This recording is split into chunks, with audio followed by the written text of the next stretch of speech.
Leonardo DiCaprio embarks on a journey to the northern glaciers of Greenland, determined to witness firsthand the devastating effects of climate change. For years, he has been a vocal advocate for environmental awareness, but now he seeks to confront the crisis with his own eyes. As his helicopter lands, the view before him is far worse than he had imagined. Massive icebergs have melted into the sea, and what was once an endless expanse of white is now littered with broken ice and murky water. The purity of the Arctic landscape has been shattered. Beside him stands an Inuit guide, a man who has spent his life navigating these lands. He crouches down, picking up a piece of melting ice, watching as water drips through his fingers. Then he turns to Leonardo and whispers, "We used to hunt here. Now all we have is water." Leonardo walks forward, and soon a group of Inuit children approaches him. Their clothes are thin, their boots worn down with holes. They don't shiver from the cold, but from poverty. One of the children, frail and weak from hunger, lifts his gaze to meet Leonardo's. His voice is barely a whisper, yet it carries the weight of generations. "Did you come here to help us?" Leonardo hesitates, because deep down, he isn't sure what the answer is. Leonardo feels the icy wind cut against his skin, but it is nothing compared to the cold sinking into his chest. He looks at the children standing before him. Their faces are expressionless, yet their eyes carry the weight of understanding.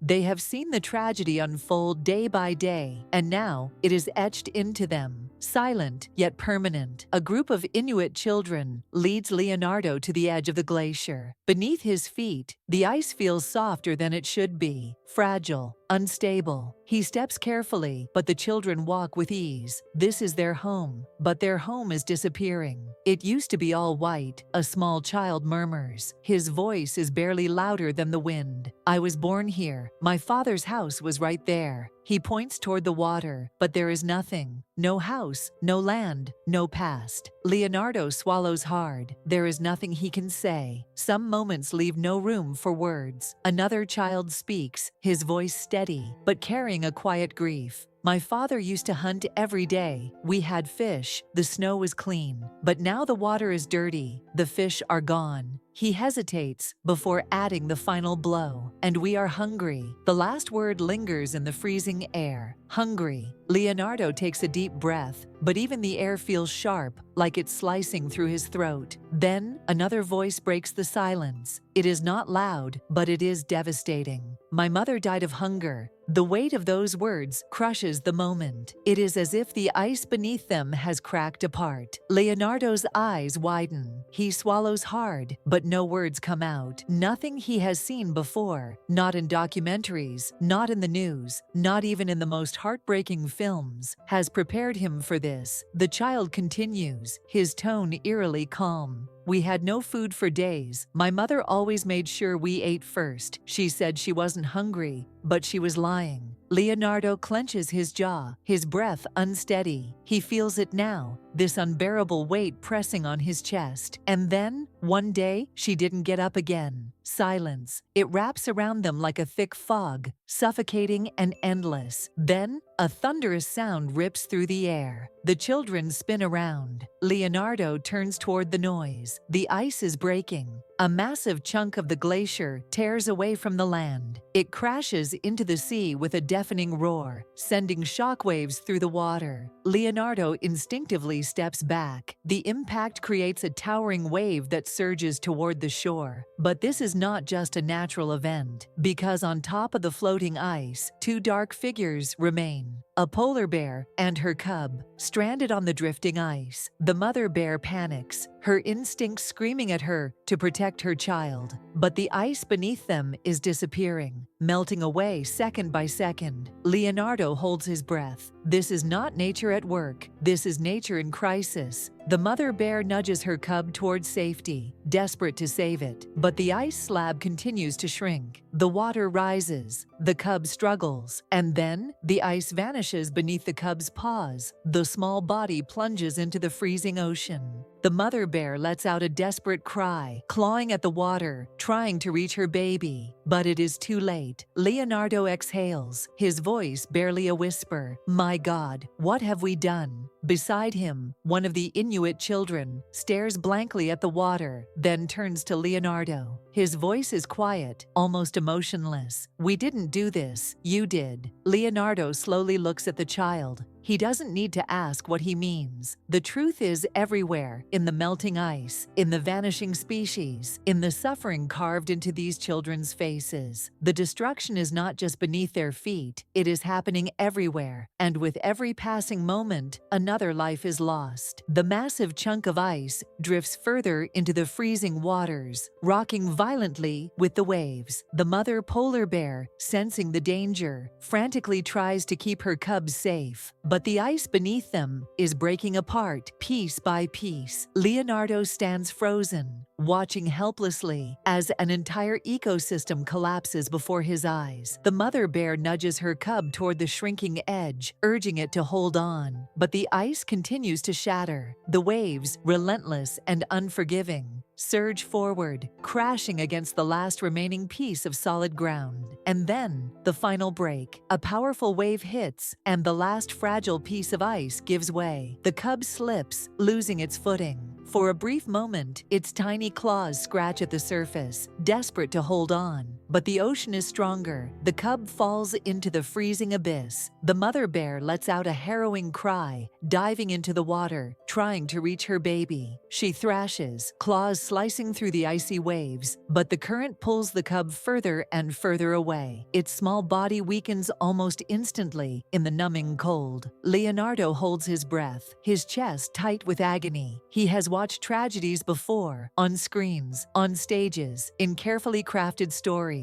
But this is real. Beside him, one of the Inuit children clutches his hand, tears welling in his eyes. His voice is barely above a whisper, but it cuts deeper than any scream. "We were too late to save them." Leonardo remains in stunned silence, his heart hammering in his chest. The reality of what he just witnessed grips him like an iron fist. Beside him, a scientist who has been monitoring the region turns to him and speaks in a hushed, almost defeated tone. "This is just the beginning." Leonardo slowly looks up. The glaciers aren't coming back. The oceans are rising. The whales can't migrate. The polar bears are starving. And all we're doing is watching. He falls to his knees, pressing his hands into the icy ground. The cold burns against his palms, but nothing is as painful as the helplessness settling into his bones. For years, he had played the role of a hero on screen. But now, in the real world, he realizes how powerless he truly is. A small movement catches his attention.